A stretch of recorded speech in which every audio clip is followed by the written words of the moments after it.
पुराने शहर के आखिरी सिरे पर एक मोहल्ला था जिसे लोग अब नक्शों में भी ढूंढना छोड़ चुके थे। वहां एक हवेली खड़ी थी, इतनी पुरानी कि उसकी दीवारों पर जमी दरारों में समय खुद फंसा हुआ लगता था। लोग उसे सिर्फ वो घर कहते थे। नाम किसी ने नहीं रखा, या शायद नाम जानबूझकर भुला दिया गया था। उस घर में एक कमरा था, सिर्फ एक, और वही समस्या था। घर बाहर से जितना साधारण दिखता था, अंदर उतना ही असहज। लकड़ी की सीढ़ियां हर कदम पर ऐसे चरमराती थीं जैसे किसी को आने की चेतावनी दे रही हो। दीवारों पर टंगे फ्रेमों में तस्वीरें थीं, पर अजीब बात यह थी कि हर तस्वीर में चेहरों की जगह खालीपन था, जैसे किसी ने जानबूझकर चेहरे मिटा दिए। घर के मौजूदा मालिक का नाम था आरव। आरव एक वास्तु और पुरानी इमारतों पर रिसर्च करने वाला इंसान था। उसे अफवाहों से नहीं, संरचना से डर लगता था। जब उसे इस घर के बारे में पता चला तो उसने इसे किराए पर नहीं लिया, उसने इसे खरीदा, बहुत सस्ते में। कागजों में सब साफ था। घर में कुल 8 कमरे दर्ज थे, लेकिन जब आरव ने नापाजोक शुरू की तो उसे सिर्फ 7 कमरे मिले। पहले दिन उसने इसे अपनी गलती समझा, दूसरे दिन उसने पूरा घर फिर से नापा, तीसरे दिन रविवार था और उसी दिन उसे वो कमरा दिखा। वो कमरा सीढ़ियों के ठीक सामने था। साधारण लकड़ी का दरवाजा, हल्का सा टेढ़ा, जैसे ठीक से बंद ही ना होता। अंदर एक खिड़की थी, एक पुरानी अलमारी और फर्श पर धूल की मोटी परत। कोई अजीब बात नहीं थी, कमरा बिल्कुल सामान्य था। शाम तक आरव उस कमरे को भूल चुका था। सोमवार को जब वह दोबारा उसी जगह गया, वहां सीढ़ियों के सामने दीवार थी, कमरा गायब था। आरव को पहली बार लगा कि घर उसे देख रहा है। उसने पूरे घर को छान मारा। 7 कमरे फिर से पूरे थे, लेकिन वो कमरा कहीं नहीं था, जैसे कभी था ही नहीं। उस रात आरव ठीक से सो नहीं पाया। दीवारों के पीछे से हल्की हल्की आवाजें आती रहीं। ऐसा लगता था जैसे कोई भारी चीज फर्श पर घिसट रही हो, बहुत धीरे, बहुत सटीक। मंगलवार, बुधवार, गुरुवार सब सामान्य। शनिवार की रात ठीक 12 बजे आरव ने दीवार के अंदर से एक धीमी सी खटखट सुनी, दरवाजे जैसी नहीं बल्कि अंदर से। रविवार की सुबह वो कमरा फिर दिखाई दिया, लेकिन इस बार सीढ़ियों के सामने नहीं। इस बार वो दाईं ओर वाले गलियारे के आखिर में था, सिर्फ 1 कदम की दूरी। आरव ने नाप लिया, कमरा सच में अपनी जगह बदल चुका था। उसने इस बात को रिकॉर्ड करना शुरू किया। हर रविवार कमरे की लोकेशन बदलती, कभी 1 कदम बाईं ओर, कभी दाईं, कभी ऊपर, कभी नीचे, लेकिन सिर्फ 1 कदम। और जो सबसे डरावना था, कमरे का अंदरूनी हिस्सा बिल्कुल वैसा ही रहता। एक ही अलमारी, एक ही खिड़की, एक ही धूल, जैसे वो कमरा घर का हिस्सा नहीं बल्कि कोई जीवित चीज हो। आरव ने आसपास के लोगों से पूछना शुरू किया। ज्यादातर लोग बात टाल गए। एक बूढ़ी औरत थी जो पास की दुकान पर बैठती थी। उसने आरव को देखकर बस इतना कहा, रविवार को उस कमरे में मत जाना। क्यों? आरव ने पूछा। औरत ने पहली बार उसकी आंखों में देखा, क्योंकि जो अंदर जाता है वो बाहर तो आता है, पर पूरा नहीं। आरव हंसा नहीं, उसे मजाक नहीं लगा। उस रात शनिवार को घर में फिर वही घिसटने की आवाजें आईं। इस बार आरव जाग रहा था। उसने दीवार पर कान लगाया। आवाज अंदर से नहीं थी, आवाज दीवारों के बीच से आ रही थी, जैसे घर के अंदर कुछ खिसक रहा हो। रविवार की सुबह आरव ने तय किया, वो कमरे के अंदर जाएगा। कमरे के अंदर घुसते ही हवा बदल गई। बाहर की तुलना में यहाँ ज्यादा ठंड थी। खिड़की बंद थी, फिर भी हल्की हवा चल रही थी। अलमारी का दरवाजा खुला हुआ था, अंदर कुछ नहीं था। आरव ने जैसे ही पीछे मुड़कर दरवाजा देखा, दरवाजा वहां था ही नहीं, वो दीवार बन चुका था। घबराहट में आरव ने दीवार पर हाथ मारा। ठोस, असली। कमरा सांस ले रहा था। धीरे धीरे फर्श के नीचे से वही घिसटने की आवाज आई। कमरे की खिड़की में अचानक उसका अपना प्रतिबिंब नहीं था, उसकी जगह कोई और खड़ा था। वही चेहरा, लेकिन आंखें नहीं थीं। आरव समझ गया, कमरा बाहर नहीं बदलता, कमरा अंदर बदलता है, और जो अंदर जाता है वो कमरे का हिस्सा बन जाता है। सोमवार की सुबह घर में फिर 7 कमरे थे। आरव कभी बाहर नहीं निकला, लेकिन हर रविवार घर में एक कमरा फिर दिखाई देता है, और अगर कोई बहुत ध्यान से देखे तो उस कमरे की खिड़की में एक चेहरा जरूर दिखता है, आंखों के बिना। आरव के गायब होने के बाद घर बिल्कुल शांत हो गया था, इतना शांत कि आसपास के लोग उस गली से गुजरते वक्त अपने कदम तेज कर लेते थे। कोई यह साबित नहीं कर पाया कि आरव कहां गया।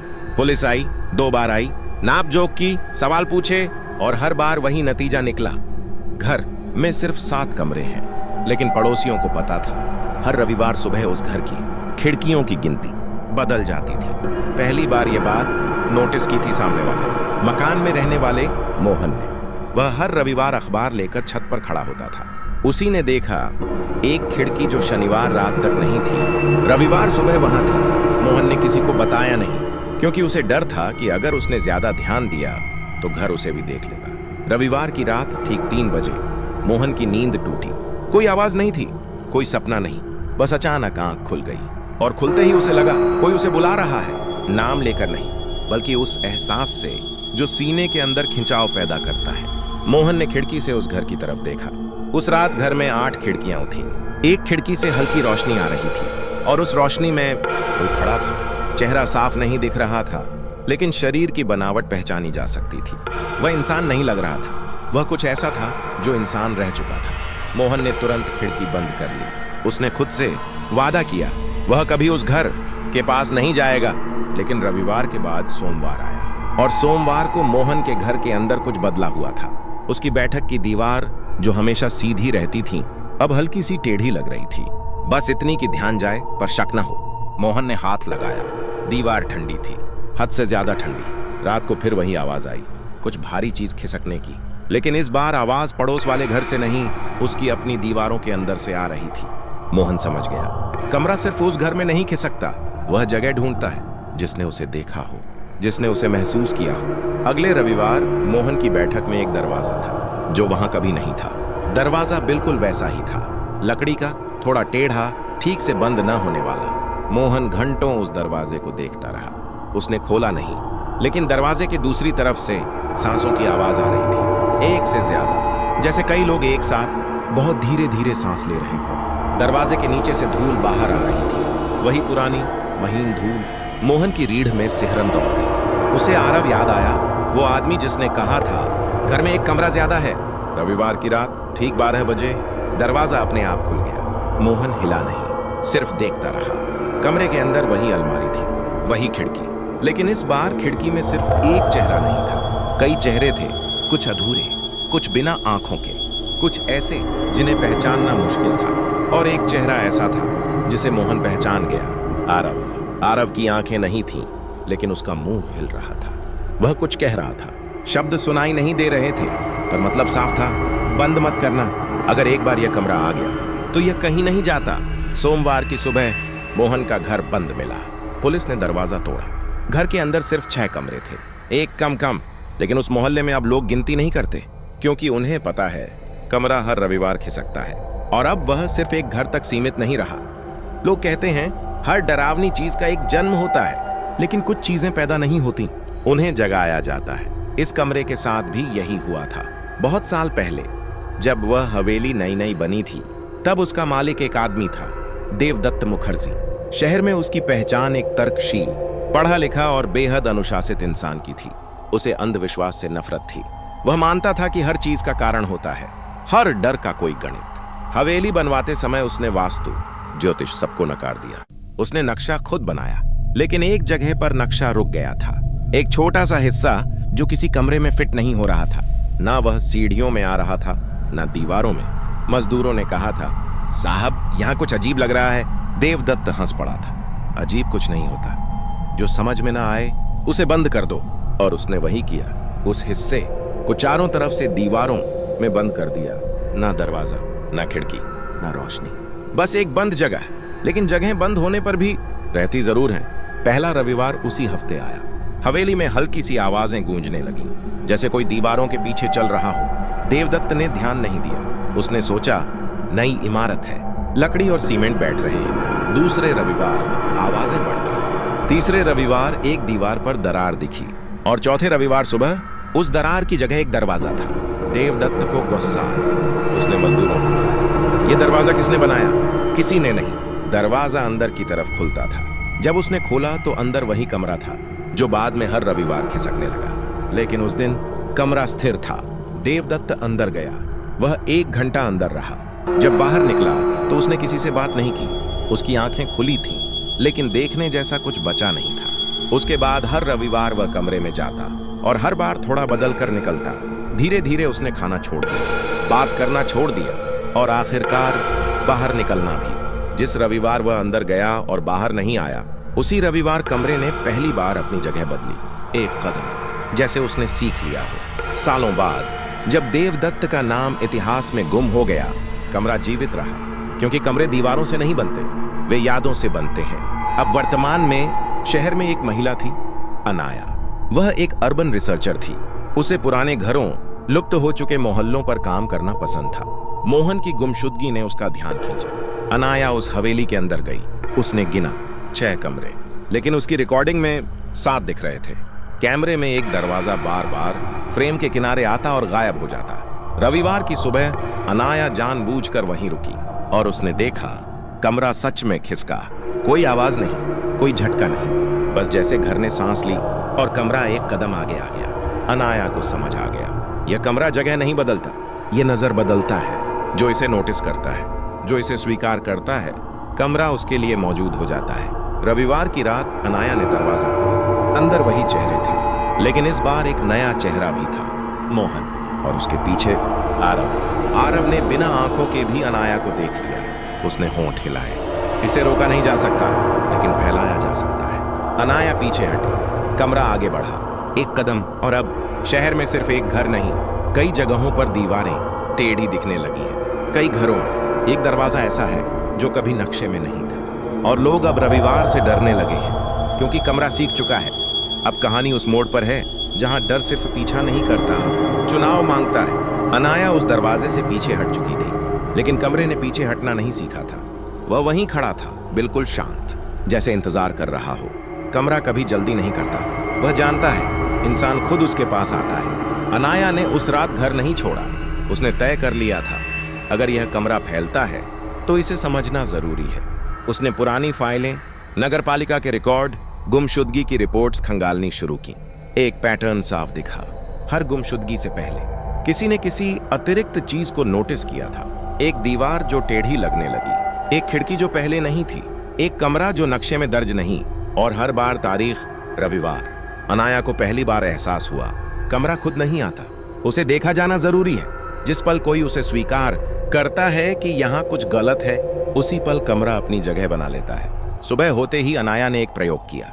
उसने घर के हर कमरे की दीवारों पर बड़े बड़े निशान बना दिए, टेप, चौक, माप, सब कुछ। रविवार दोपहर ठीक 12 बजे कमरा फिर खिसका, लेकिन इस बार उसने सिर्फ एक कदम नहीं लिया, उसने निशानों को नजरअंदाज कर दिया। दीवारों के बीच से होकर कमरा वहां आ गया जहां अनाया खड़ी थी। अनाया पीछे हटी, उसका पैर लड़खड़ाया, उसकी पीठ एक ठंडी सतह से टकराई। दीवार नहीं, दरवाजा, वही दरवाजा। अब कमरे के अंदर के चेहरे साफ दिख रहे थे। वे चिल्ला नहीं रहे थे, वे रो नहीं रहे थे, वे थके हुए थे, जैसे सालों से किसी फैसले का इंतजार कर रहे हों। आरव आगे बढ़ा। उसकी आवाज अब भी वही थी, लेकिन उसमें गूंज थी, जैसे कई आवाजें एक साथ बोल रही हों। कमरा भूखा नहीं है, उसने कहा। कमरा अकेला है। अनाया की सांसें तेज हो गईं। तुम लोगों को क्यों रखता है ये? उसने पूछा। आरव ने सिर झुकाया। ये हमें नहीं रखता, हम इसे पूरा करते हैं। तभी अनाया को समझ आया, यह कमरा किसी को मारता नहीं, ये किसी को निगलता नहीं, ये अधूरी जगहों को भरता है। देवदत्त ने एक जगह को बंद किया था, आरव ने उसे मापा, मोहन ने उसे देखा, और हर देखने वाला एक दीवार बन गया। अनाया के दिमाग में एक भयानक विचार आया, अगर कमरा लोगों से बनता है तो इसे रोका कैसे जाए? उसी पल कमरे की फर्श हिली, एक नया चेहरा उभरने लगा, जीवित। अनाया की अपनी परछाई। कमरा अब उसकी तरफ बढ़ रहा था, एक कदम। अनाया समझ गई, अब उसके पास सिर्फ 2 रास्ते हैं, या तो वह कमरे को स्वीकार करे या फिर उसे अधूरा छोड़ दे। उसने अपनी आंखें बंद की और दरवाजा बंद कर दिया। बाहर से उसने कमरे की तरफ पीठ कर ली। उसने तय किया, वह उसे नहीं देखेगी, वह उसे नाम नहीं देगी, वह उसे मानेगी नहीं। कमरे के अंदर से आवाजें आई। पहली बार घबराई हुई, क्योंकि कमरे को नजर की जरूरत थी। सोमवार की सुबह घर में सिर्फ 6 कमरे थे, दरवाजा गायब था। अनाया जिंदा थी, लेकिन कहानी यहीं खत्म नहीं होती, क्योंकि शहर में कहीं और किसी और ने एक दीवार को ज्यादा देर तक देख लिया था, और कमरे को एक नई जगह मिल चुकी थी। अनाया ने शहर छोड़ दिया था, कम से कम कागजों में तो यही दर्ज था। उसने किसी को कुछ नहीं बताया, न पुलिस को, न मीडिया को, न किसी दोस्त को, क्योंकि वह जान चुकी थी जिस पल तुम किसी को बताओगे, कमरा एक और दिमाग में जगह बना लेगा। कुछ समय तक सब शांत रहा, रविवार आते रहे, शहर चलता रहा। लोगों ने मान लिया कि आरव और मोहन जैसे लोग बस गुम हो गए थे। शहरों में लोग गुम होते ही रहते हैं, कहानी खत्म मानी जाने लगी। लेकिन कुछ चीजें खत्म नहीं होती, वे बस इंतजार करती हैं। एक स्कूल था शहर के बीचों बीच, पुराना नहीं नया भी नहीं, एकदम सामान्य। वहां एक चौकीदार था, शिवन। शिवन की आदत थी हर रविवार शाम को आखिरी चक्कर लगाने की। उसी चक्कर में उसने पहली बार नोटिस किया तीसरी मंजिल पर एक दरवाजा जो नक्शे में नहीं था। उसने गिनती की, कमरे पूरे थे, फिर भी दरवाजा था। शिवन ने बस एक पल ज्यादा देख लिया और वही पल काफी था। उस रात शिवन को सपना आया, एक कमरा जो सांस ले रहा है, दीवारें जो त्वचा जैसी हैं और चेहरे जो चिल्ला नहीं रहे, बस देख रहे हैं। सुबह उठा तो उसे लगा स्कूल की दीवार थोड़ी खिसकी हुई है, बस एक कदम। रविवार की दोपहर, बच्चे खेल रहे थे। किसी ने कहा, यहाँ पहले दीवार थी ना? दूसरे ने जवाब दिया, नहीं, यहाँ तो कमरा है, बस इतना ही। कमरा अब किसी एक इंसान पर निर्भर नहीं था, अब वह सामूहिक नजर से बन रहा था। उसी शाम अनाया वापस लौटी। वह जानती थी अगर कमरा फैलना शुरू कर दे तो उसे रोकने का एक ही तरीका है, खुद को उसके सामने लाना। वह स्कूल के उस दरवाजे के सामने खड़ी हुई। अब दरवाजा उसे पहचानता था, अंदर वही चेहरे थे, आरव, मोहन और अब शिवन। अनाया ने पहली बार डर से नहीं, थकान से बात की। तुम जगह नहीं हो, उसने कहा, तुम आदत हो। कमरा हिला। अनाया आगे बढ़ी। तुम तब पैदा होते हो जब हम हर चीज को गिनना चाहते हैं, मापना चाहते हैं, समझ लेना चाहते हैं। कमरे की दीवारें कांपने लगीं। तुम तब मजबूत होते हो जब हम हर खालीपन को भरना चाहते हैं। अनाया ने दरवाजे के चौखट पर हाथ रखा, लेकिन हर जगह को भरना जरूरी नहीं होता। उसने अंदर कदम नहीं रखा। उसने बस दरवाजे पर खड़े होकर कहा, मैं तुम्हें देख रही हूं, लेकिन स्वीकार नहीं कर रही। पहली बार कमरे के अंदर से कोई आवाज नहीं आई। चेहरे धुंधले पड़ने लगे, कमरा सिकुड़ने लगा। एक कदम पीछे, फिर एक और। दीवारें फिर दीवारें बन गईं। सोमवार की सुबह स्कूल में कोई अतिरिक्त कमरा नहीं था। शिवन वापस घर आ गया। आरव और मोहन नहीं लौटे, क्योंकि कुछ कीमतें वापस नहीं आती। शहर ने राहत की सांस ली, लेकिन अनाया जानती थी यह जीत नहीं है, यह बस एक विराम है। आज भी कहीं ना कहीं कोई किसी दीवार को जरूरत से ज्यादा देर तक देख रहा होगा। और अगर तुम कभी रविवार के दिन अपने घर में कमरों की गिनती करो और एक ज्यादा लगे, तो याद रखना वो कमरा तुम्हारे लिए नहीं आया है। वो तब तक इंतजार करेगा जब तक तुम उसे मान नहीं लेते। अनाया ने शहर छोड़ दिया था, लेकिन इस बार सच में उसने वापस मुड़कर नहीं देखा, क्योंकि वह जान चुकी थी कुछ चीजें पीछा तभी करती हैं जब तुम यह देखना चाहते हो कि वे अब भी पीछे हैं या नहीं। शहर ने धीरे धीरे अपनी पुरानी आदतें वापस पाली। लोग फिर से रविवार को हंसने लगे। घरों में गिनती करना बंद हो गया। दीवारें बस दीवारें बनकर रह गईं। लेकिन अनाया के दिमाग में एक सवाल अटका हुआ था, अगर कमरा नजर से पैदा होता है तो वह पहली नजर कहां से आई थी? उसने सालों पुराने अभिलेख खंगाले, शहर के बनने से पहले के, और तब उसे एक आखिरी दस्तावेज मिला, एक हाथ से लिखा हुआ नोट जो किसी नक्शे के पीछे चिपका था। उस पर सिर्फ एक पंक्ति थी, यह जगह खाली मत छोड़ना। नीचे तारीख थी, शहर बनने से पहले की। अनाया समझ गई, यह कमरा किसी एक घर से नहीं जुड़ा था, यह शहर की पहली भूल से जुड़ा था। जब इस जगह को बसाया गया था तो एक हिस्सा ऐसा था जिसे किसी ने अपनाया नहीं, ना घर बनाया, ना मंदिर, ना रास्ता, बस छोड़ दिया। और खालीपन खुद को भरना जानता है। अनाया उस जगह पहुंची। अब वहां एक मैदान था, सामान्य, शांत। रविवार की शाम थी। हवा अचानक ठंडी हो गई। मैदान के बीचों बीच एक रेखा उभरी, फिर दीवारें, फिर वही दरवाजा। लेकिन इस बार कमरा हिल नहीं रहा था। वह इंतजार नहीं कर रहा था, वह थक चुका था। दरवाजा खुला, अंदर कोई चेहरा नहीं था, खाली। अनाया ने पहली बार कदम आगे बढ़ाया, लेकिन अंदर नहीं गई। उसने जमीन पर बैठकर मिट्टी उठाई, उस जगह को छुआ और धीरे से बोली, तुम जगह नहीं हो, तुम इंतजार हो, और अब तुम्हें किसी का इंतजार नहीं करना पड़ेगा। उसने वहां एक छोटा सा निशान बनाया, कोई नाम नहीं, कोई यादगार नहीं, बस स्वीकार। जैसे ही उसने पीठ घुमाई, पीछे कोई आवाज नहीं आई, कोई खिसकना नहीं, कोई सांस नहीं। सोमवार की सुबह उस मैदान में कुछ भी अतिरिक्त नहीं था, ना दरवाजा, ना दीवार, ना कमरा। सालों बाद लोग कहते हैं उस शहर में अब कोई अजीब घर नहीं है, लेकिन जो बहुत ध्यान से देखता है वह एक बात जरूर नोटिस करता है, उस शहर में अब कोई जगह खाली नहीं छोड़ी जाती। हर मैदान में कुछ ना कुछ होता है, एक पेड़, एक बेंच, एक रास्ता, क्योंकि लोगों को याद है खालीपन खुद को भरना जानता है। और कुछ भरा, कमरे बन जाते हैं हमेशा के लिए, समाप्त।